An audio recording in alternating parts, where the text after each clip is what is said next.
최근 극장가를 뜨겁게 달구고 있는 영화 왕과 사는 남자.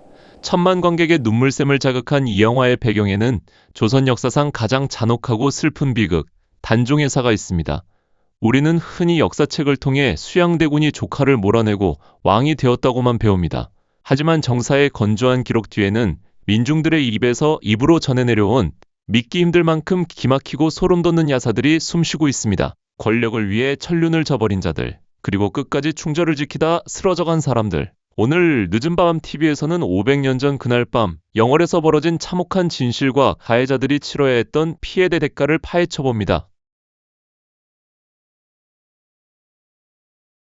조선왕조실록에는 단종이 영월에서 스스로 목을 메어 생을 마감했다고 기록되어 있습니다. 하지만 민간의 기록인 연려실기술의 이야기는 다릅니다. 1457년 겨울 금부도사 왕방현이 사약을 들고 왔으나 차마 17살의 어린 왕에게 약을 내밀지 못하고 마당에 엎드려 통곡만 하고 있었죠. 그때 눈치 없는 한 하인이 공을 세우겠다며 나섰습니다. 그는 방으로 들어가 단종의 등 뒤로 몰래 다가가 활줄로 목을 낚아채어 잔혹하게 교살했습니다. 그런데 그 직후 믿을 수 없는 일이 벌어집니다. 어린 왕의 숨이 끊어지는 순간 목을 졸랐던 하인이 갑자기 비명을 지르며 쓰러졌고 그의 눈, 코, 입, 귀 등 7개의 구멍에서 검붉은 피가 분수처럼 쏟아져 나오며 즉사하고 맙니다. 비록 제 손으로 직접 목을 조르진 않았으나 사약을 들고 와 이 참혹한 죽음을 방조할 수밖에 없었던 금부도사 왕방현. 그는 평생 어린 왕을 죽인 살인자라는 무거운 십자가를 져야 했습니다. 뼈저린 죄책감을 안고 한양으로 돌아가는 길. 그는 청룡포를 바라보며 시조 한 수를 남깁니다. 천만리 머나먼 길에 고운님 여유 없고 내 마음 둘 데 없어 냇가에 앉았으니 교과서에서 배우는 이 아름다운 시조는 사실 단종을 사지로 몰아넣은 늙은 관리의 처절한 참회록이었습니다.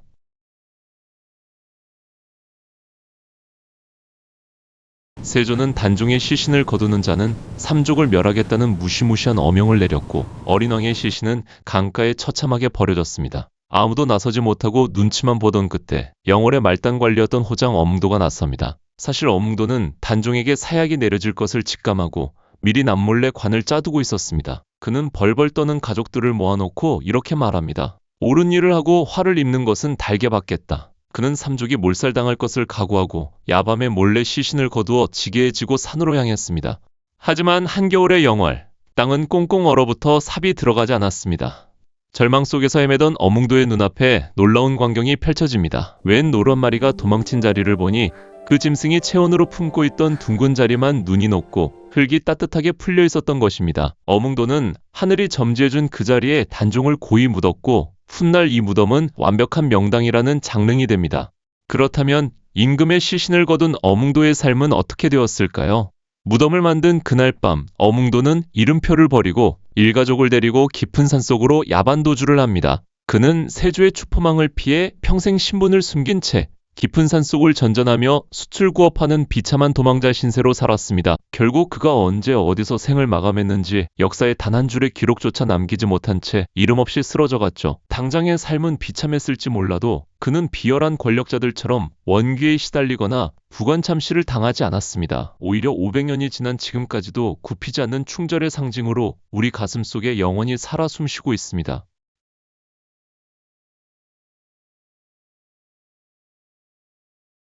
영월에 묻힌 단종 곁에는 그를 평생 가슴에 묻은 아내 정순왕후 송씨가 있었습니다. 궁에서 쫓겨난 그녀는 동대문 밖 영도교에서 남편과 생이별을 한 뒤 평생 초가집에서 염색업으로 생계를 유지했습니다. 그녀가 하얀 천을 샘물에 씻기만 하면 피눈물이 배어나오듯 천이 붉은 자줏빛으로 물들었다고 하여 사람들은 그곳을 자주동샘이라 불렀죠.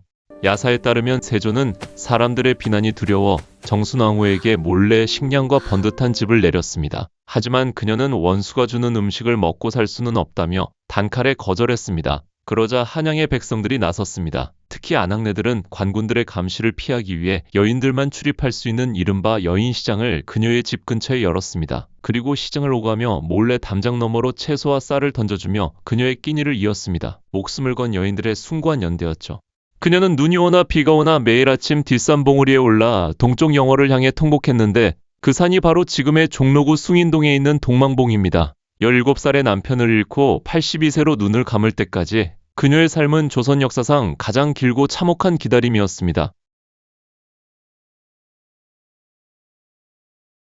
어린 조카의 피를 밟고 일어선 승리자들의 말로는 과연 행복했을까요? 그들이 치러야 했던 피해의 대가는 죽음보다 끔찍했습니다.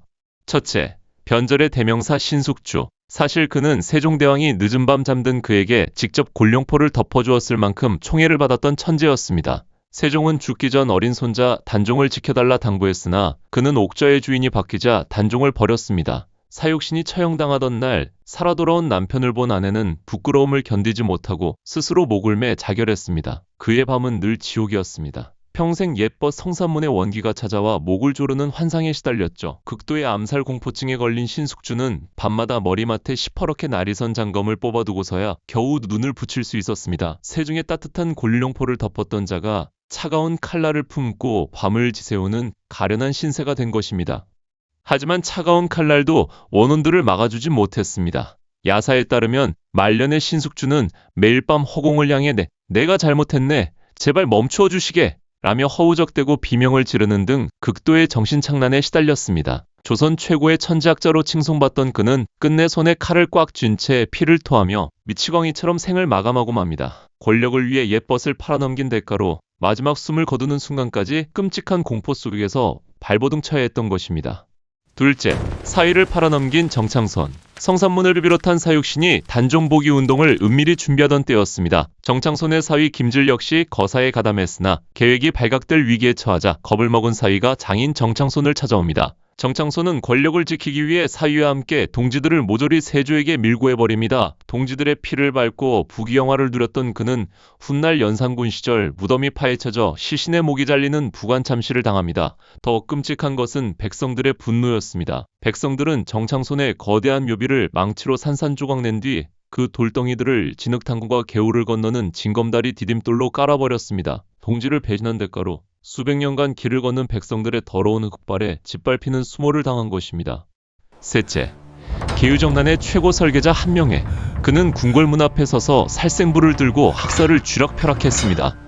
그의 손가락질 한 번에 수많은 충신들의 목이 바닥에 굴렀습니다. 그는 화려한 압구정을 지었지만 자객이 두려워 무거운 쇠문을 달고 그 안에 숨어 지냈습니다. 권력을 위해 두 딸을 모두 왕비로 만들었지만 살생부의 저주였을까요? 두 딸은 모두 20살도 넘기지 못하고 아이를 낳다 비참하게 요절하고 맙니다. 살생부에 남의 피를 묻혀 천하를 쥐었으나 정작 자신의 핏줄이 끊어지는 고통을 겪은 결국 훗날 연산군은 패비 윤씨에게 사약을 내리는데 동조했다는 이유로 한명회의 무덤을 파헤치라 명합니다. 관에서 꺼내진 시신은 목이 썰려 거리에 내걸리는 참혹한 부관참시를 당합니다. 남의 목을 날려버렸던 살생부의 주인이 결국 자기 목이 잘리는 인과응보를 맞이한 것입니다. 마지막으로 왕좌의 주인 세조입니다. 그는 평생 단종의 어머니 현덕왕후가 꿈에 나타나 자신에게 침을 뱉는 악몽에 시달렸습니다. 침을 맞은 자리에 끔찍한 피부병이 생겨 온몸에 고름이 흘렀죠. 저주는 여기서 끝나지 않았습니다. 현덕왕후의 원혼이 장남 의경세자의 목을 졸랐고 직후 건강했던 세자가 피를 토하며 요절하고 맙니다. 장남을 잃고 반쯤 미쳐버린 세조는 죽은 현덕왕후의 무덤을 파헤쳐 시신을 토막내고 뼈를 강물에 던져버리는 광기를 보입니다. 하지만 온몸이 썩어 들어가고 매일 밤 환영에 시달리자 피도 눈물도 없던 철혈군주 세조도 두려움에 무너져 내렸습니다. 그는 끔찍한 업보를 씻어내기 위해 불교에 매달리며 처절한 참회를 시작합니다. 오산 상원사를 찾은 세조의 등을 한 어린 동자가 밀어주어 피부병이 나았는데 그 동자가 문수보살이었다거나 법당의 고양이가 세조의 옷자락을 물고 늘어져 자객으로부터 목숨을 구했다는 야사가 바로 이때 생겨납니다. 수많은 충신과 핏줄을 도륙한 잔혹한 왕이 부처의 자비와 미물인 고양이에게 기대어 하루하루 목숨을 연장해야만 했던 가련한 처지가 된 것입니다. 하지만 부처의 자비도 그가 지은 업보를 온전히 지워주진 못했습니다. 죽음이 임박한 세조의 눈앞에는 자신이 철퇴로 쳐 죽인 김종서와 찢어 죽인 사육신, 피를 흘리는 조카 단종의 환영이 매일 밤낮으로 나타났습니다. 결국 그는 극도의 공포와 편집증에 시달리며 단 하룻밤도 편히 눈을 감지 못한 채 자신이 만든 지옥 속에서 비참한 숨을 거두어야 했습니다. 권력은 짧고 업보는 길었습니다. 피 묻은 손으로 부귀영화를 거머쥔 자들은 영원한 두려움 속에 파멸했고 역사는 그들을 탐욕스러운 학살자로 기록합니다. 반면 아무 권력도 없이 목숨을 걸었던 촌장 어뭉도와 끝까지 정조를 지킨 정순왕후는 500년이 지난 지금까지도 아름답고 숭고한 이름으로 남아있습니다. 영화 왕과 사는 남자가 그리고 500년 전의 끔찍한 야사가 오늘날 우리에게 묻는 것은 아마도 이것일 겁니다. 무엇이 진짜 승리하는 삶인가? 오늘 늦은 밤 TV가 준비한 이야기는 여기까지입니다. 여러분의 생각은 어떠신가요? 댓글로 여러분의 감상을 남겨주세요.